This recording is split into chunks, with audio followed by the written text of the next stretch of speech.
Hallelujah. Hallelujah. He is worthy to be praised. Sikhumbule Nkosi, sikhumbule Jehova, sikhumbule as we sing his name to Father, sikhumbule Father, singabantwana bakho kaloko, sikhumbule bayethe nkulunkulu, bayethe ngqongqoshe, bayethe mdala wezinsuku, ngubani na Nkosi uThixo njengawe, naphakathi kwabo bonke Thixo asimbonanga Nkosi uThixo njengawe. Wena wedwa uphakeme, wena wedwa uyasukiseka, wena wedwa uphakeme, wena wedwa ngangalala, wena wedwa gandaganda, wena wedwa tsunami, wena wedwa suliwi, wena wedwa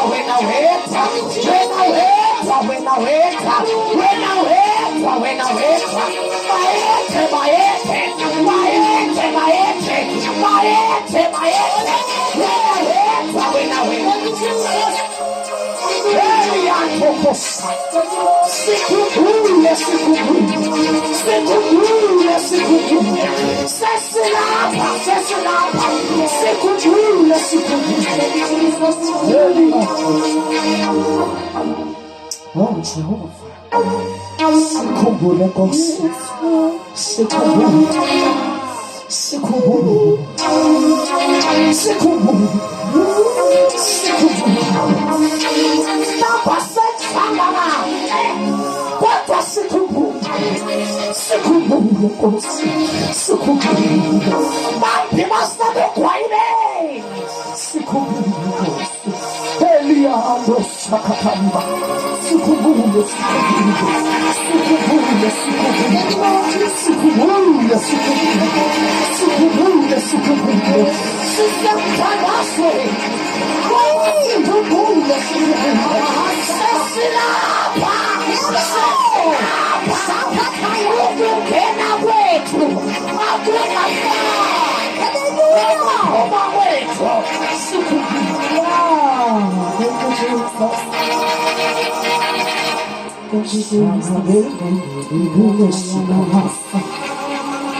Bakale dicela sibheke ezweni leNkosi,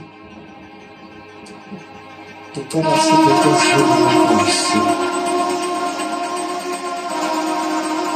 sikhumbule Nkosi. Ndizofika ndithini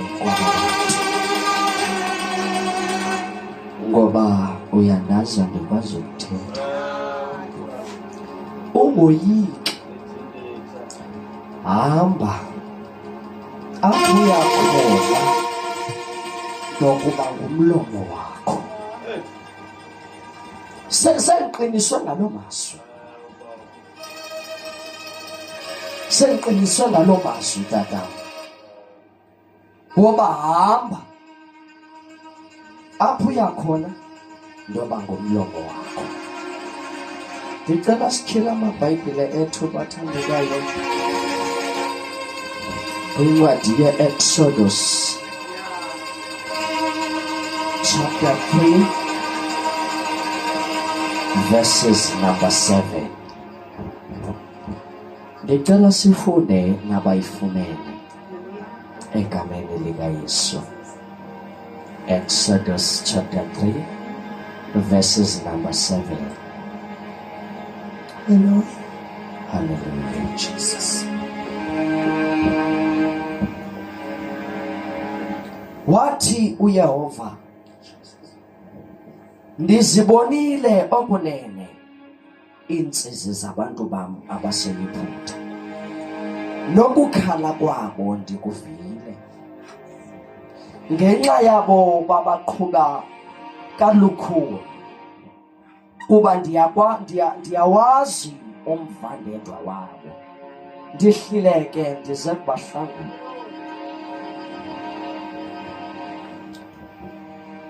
Ndicela uthandaze mazikhali ngenxa yeli lizwi. Baba, eli lizwi lakho uNkulunkulu othona amandla, atobhala izwi lakho linamandla uNkulunkulu wethu engcwele. Athi uJohn xa ithetha ekuqalekeni likhona ulizwi, athi-ke ulizwi wayekuye uThixo, athi-ke ulizwi wayenguye uThixo. Nalilizwi lakho somandla linguwe ebusuku Thixo wethu onamandla, thetha ngalo somandla.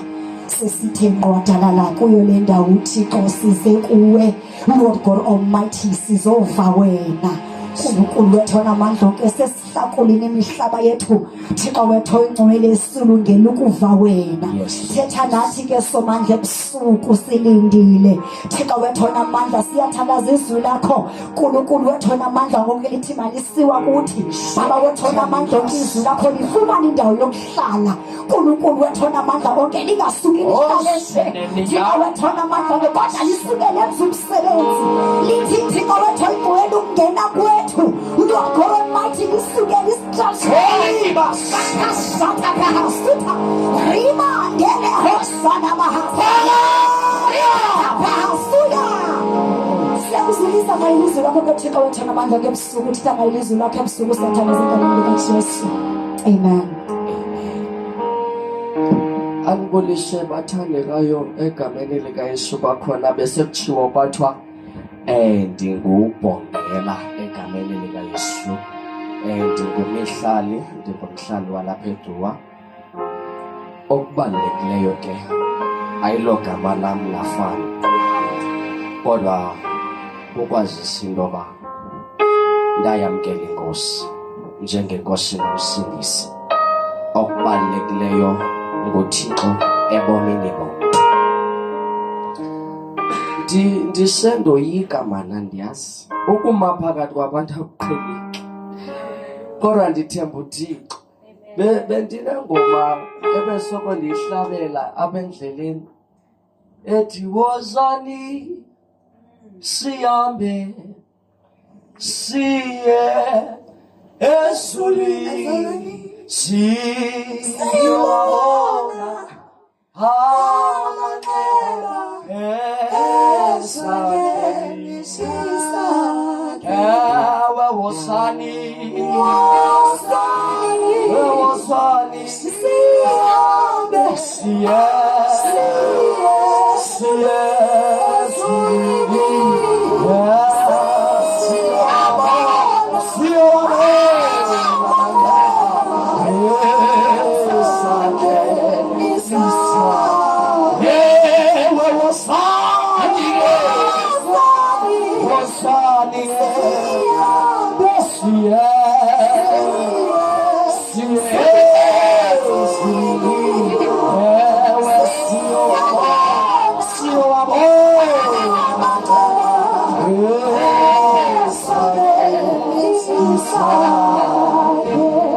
athuthatha xesha tata ukuthi nje wathu ndihlale phantsi, kodwa umthandazo wam kuba uThixo makayihayijekhe le program. sendithi xa bendicinga into yoba kuzothetha mna kodwa kusuke kuthetha uThixo, ngoba sine-tendency yofuna into yoba kuvele thina uThixo avele kancinci, kanti ithi indumiso makunciphe thina kwande wena, instead of that sifune thina into yoba kwande thina. So uThixo makandincede ibe ngumthandazo wam lo tata that ungandinyuli emgqibeli, because I believe in yoba ndimncede ku-last born. Ndithe ndabona utata uZulu that andicinga ukushumayela phezu kwabantu abadala sele bethethile egameni likaYesu. Apha sifunde khona bazalwane nje 2 minutes. uMoses sonke siyalazi ibali lakhe nelokuzalwa, kodwa ndicela ukuyiqala le ndaba endaweni ethi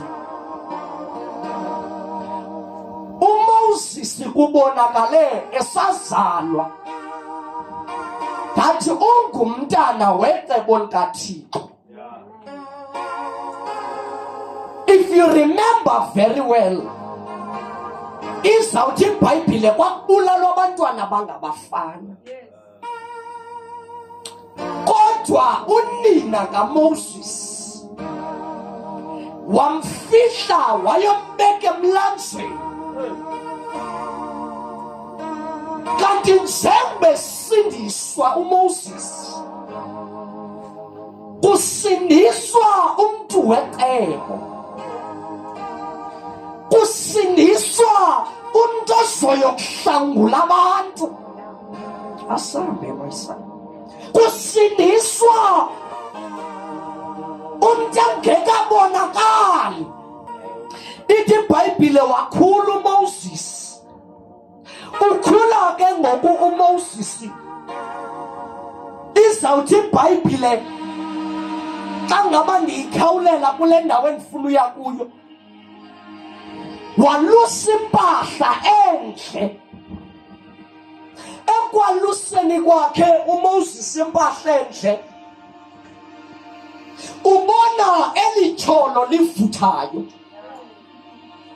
Uthi uMoses ngeli xesha olusele impahla emfutshane, izawuthi iBhayibhile kaYitro utata wonkosikazi wakhe, izawuthi iBhayibhile wamangala uMoses, ngoba sisimanga esi sehlathi elivuthayo kodwa elingatshi liphele. Wathi uMoses, makhe ndityeke mani, khe ndiyijonge le nto, ngoba ngumqondiso lo ongazange wabonakala. Makhe ndisondele ndijonge into yoba kwenzeka ntoni. Izawuthi iBhayibhile wasondela. Now xa ngabe sondela uMoses, uthi uThixo kuye Moses, uthi yena ndilapha, uthi before you come to me, khulula izihlangu zakho uzishiye kuloo ndawo kuyo, because lo mhlaba uhamba kuwo ungcwele. Bear with me bathandekayo, ndithe nje andikwazi ushumayela kodwa ndicela sihambeni sonke, sihambeni sonke. uMoses kuleli xesha uThixo athi kuye, Moses, ndizivile iintsizi zabantu bam, ngoko mna ndinguThixo ndize kubahlangula. Ndicela simenze kuloo ndawo, bendifuna ugqitha kodwa ndicela sime kuloo ndawo. Thixo thatha indawo, ndizivile iintsizi zabantu bam, mna ndinguThixo ndize kubahlangula. Yebantwana basekhaya, andisazi insisi ogqitha kuzo, andisazi inkwaleko ogqitha kuzo, kodwa ndisothi namhlanje uThixo yena yedwa usivile insisi zethu, ukuvile ukulila kwethu. Cry no more, ngoba uThixo ukuvile ukulila kwethu. Noma ngaba ubuseyiphutha, kodwa uThixo namhlanje ebusuku uyathembisa ngathi yena yedwa usivile insisi zethu. Ndikalumemezela noma ngabe ubuseyiphutha, kodwa insisi zakho uThixo usivile. Mhlawumbi iphutha kuyo iphutha yongabi namali, mhlawumbi iphutha kuyo iphutha yongafumani msebenzi, mhlawumbi iphutha kuyo ngeyongafumani isikolo, kodwa uThixo uyasethembisa uthi usivile insisi zethu, uthi ukuvile ukulila kwethu,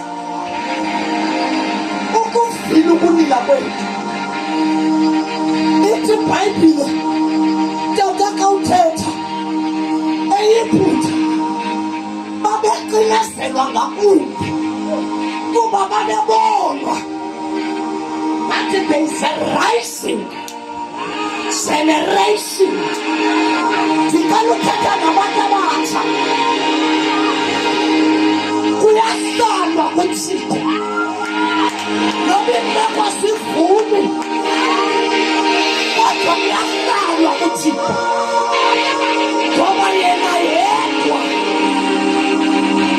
uyovila insisi zethu, uyovila insisi zethu. Uhlala ungafumani isikolo, uhlala ungafumani umsebenzi, uhlala abantu behlekisa, kodwa vele uthi athi ndikuvile ukulila kwakho, ndisivile insisi zakho. Kuyahlalwa kuThixo, kuhlalwa kuThixo ukuyiphutha yokubanjwa zinkanuko zenyama, kodwa uThixo akukhumbule asive uThixo insisi zakho.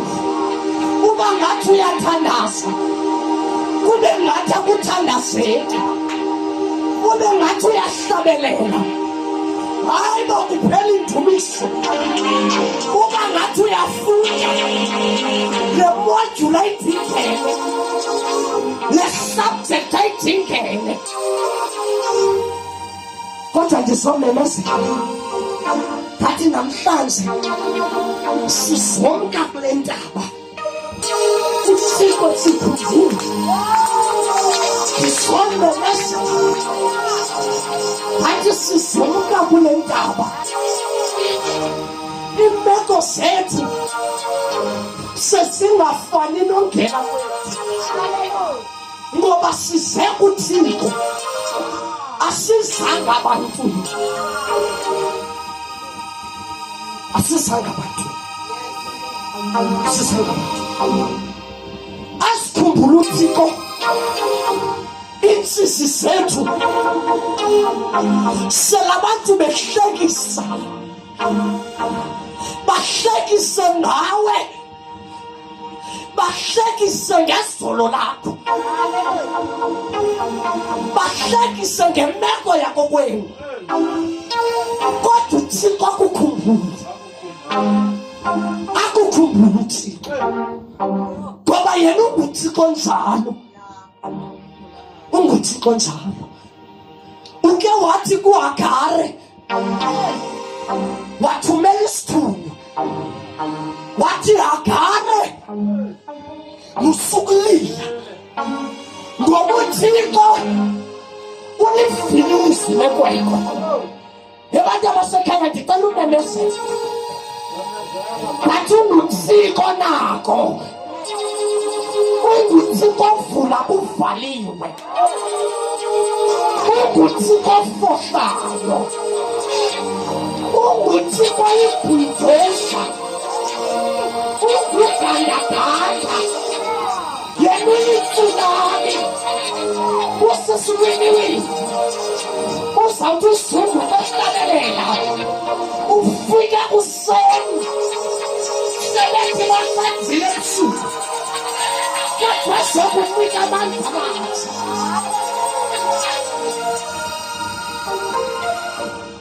unguThixo nako unguThixo nako uyasikhumbula insizwa uyasikhumbula insizwa ngiyaxesha ungathi ulahla ithemba ungalilahli Thixo usecebeni Hallelujah. Thixo usecebeni Amen.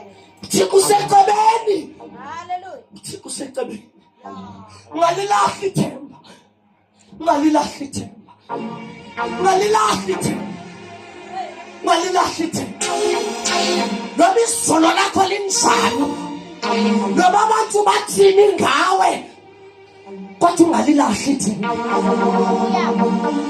for God remembers us